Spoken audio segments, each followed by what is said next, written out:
कुठली वस्तू आहे जी तुम्ही डोळ्याने पाहू शकता पण हाताने स्पर्श करू शकत नाही? कुणी उत्तर दिलं चंद्र, कुणी उत्तर दिलं सूर्य, की गुरुजी आपण सूर्याला पाहू शकतो पण मात्र त्याला स्पर्श करू शकत नाही. अशा वेळेस एका कोपऱ्यामध्ये दूरवर बसलेल्या बाळ भीमानं उत्तर दिलं की गुरुजी हा कोपऱ्यात ठेवलेला माठ मला सर्वाधिक दूर वाटतो कारण त्या माठाला मी पाहू शकतो पण मात्र स्पर्श करू शकत नाही.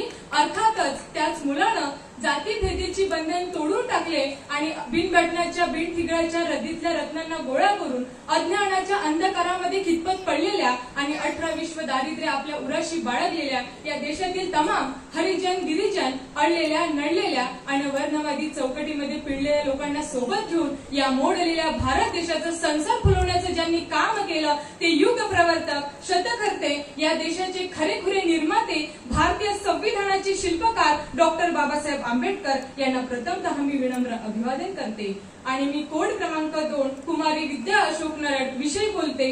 भारत राष्ट्राची निर्मिती आणि डॉक्टर बाबासाहेब आंबेडकर. खरं तर डॉक्टर बाबासाहेब आंबेडकर म्हणजे नेमकं कोण?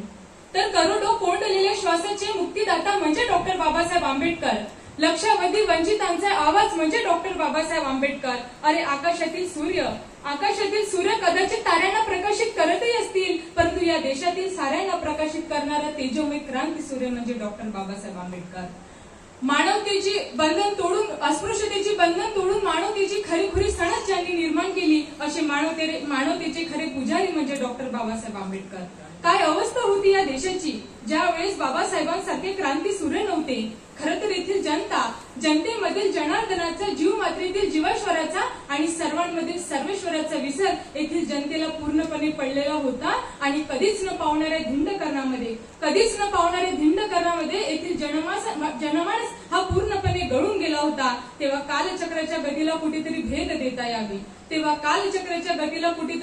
देता यावी यासाठी कालचक्राच्या पुढे ज्यांनी धाव घेतली आणि विषमतेचे घाव आपल्या उरावरती सहन करून या देशाला समतेचा संदेश दिला असे महामानव म्हणजे डॉक्टर बाबासाहेब आंबेडकर. आसे तो हिमालय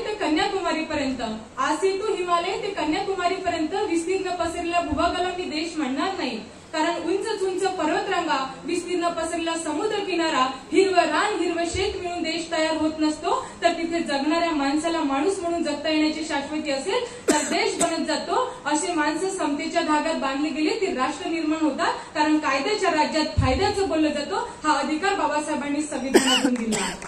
म्हणून राष्ट्र निर्मितीमध्ये बाबासाहेब अग्रस्थानी आहे. इतकंच नाही तर भारत देश आणि डॉक्टर बाबासाहेब आंबेडकर या एकाच नाण्याच्या दोन बाजू मला वाटतात. भारताला राष्ट्र बनवणे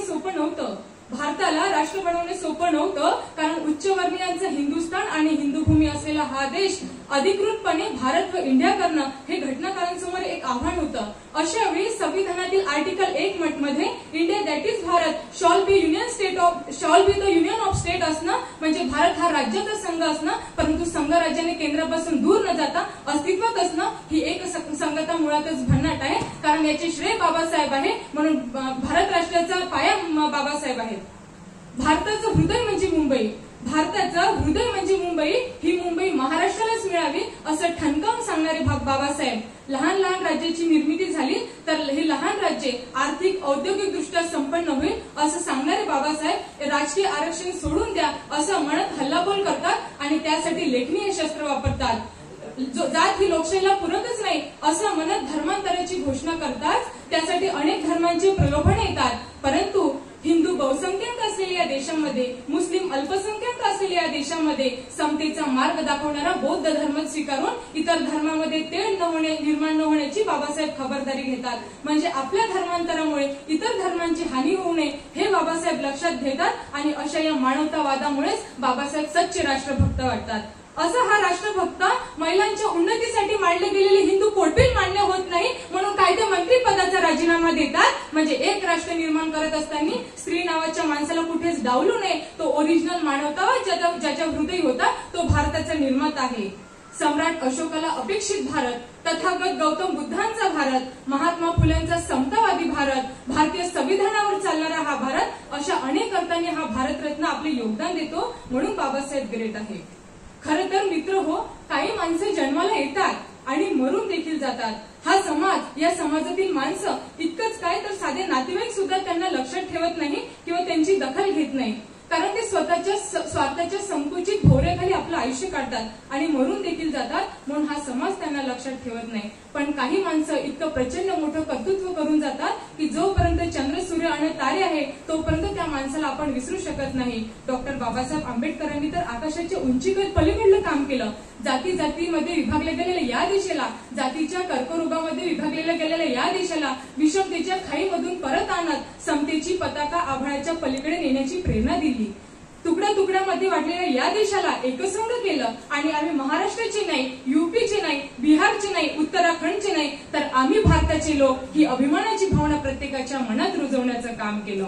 इतकंच नाही तर ज्यावेळेस 15 ऑगस्ट 1947च्या पूर्वसंध्येला या देशाच्या भारताला स्वातंत्र्य मिळालं होतं, तेव्हा लाल किल्ल्यावरतून भाषण देत असताना पंडित जवाहरलाल नेहरू असं म्हणाले होते की भलेही या काळोख्या अंधारात आपण स्वातंत्र्य घेत आहोत, परंतु तुम्ही विश्वास ठेवा, येणारा प्रत्येक दिवस हा तुमच्या माझ्या आयुष्यामध्ये एक दैदिप्यमान उजेड निर्माण करेल. हे त्यांचं भाषण ऐकून मिस्टर चर्चिल त्यांना हसून म्हणाला की भारत देश हा कधीच एकसंघ होऊ शकत नाही, कारण तो जाती जातीमध्ये तुकड्या तुकड्यामध्ये विभागला गेलेला आहे.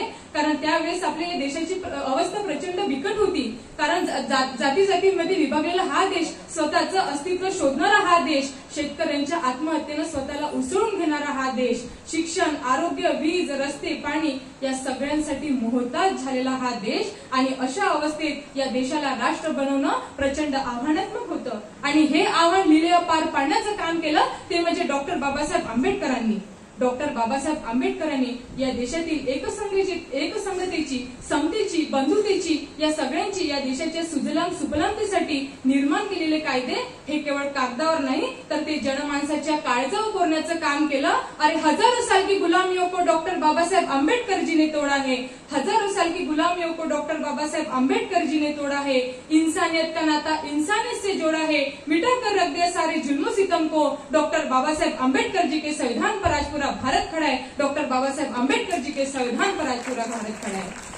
या डॉक्टर बाबासाहेब आंबेडकरांनी दिलेल्या अभिव्यक्तीच्या बळावर मला या ठिकाणी बोलण्याचं स्वातंत्र्य मिळालं. आजही आपल्या भारत देशामध्ये घटनेच्या भाग 3 मध्ये कलम 14 ते कलम 18 अंतर्गत आपल्या प्रत्येक भारतीय नागरिकांना समतेचा अधिकार दिलेला आहे. परंतु आजही आपल्या या देशामध्ये बाळ जन्माला आल्यापासून जेंडर डिस्क्रिमिनेशन केलं जातं. म्हणजे मुलगी झाली तर जिलेबी वाटा, मुलगा झाला तर पेढे वाटा, ही कुठली संस्कृती झाली? मी तर म्हणेन की बाळ जन्मल्यापासून त्याला एक व्यक्ती म्हणून स्वतंत्रपणे जगण्याचा अधिकार तो संविधानाने दिलेला आहे आणि निर्माते आहे डॉक्टर बाबासाहेब आंबेडकर. ही कुठेतरी संकुचित विचारसरणी आपल्याला बदलायची आहे, तेव्हाच आपला भारत देश सुजलाम सुफलाम होईल असं म्हणून. धन्यवाद. Have a nice day to all of you. Thank you so much.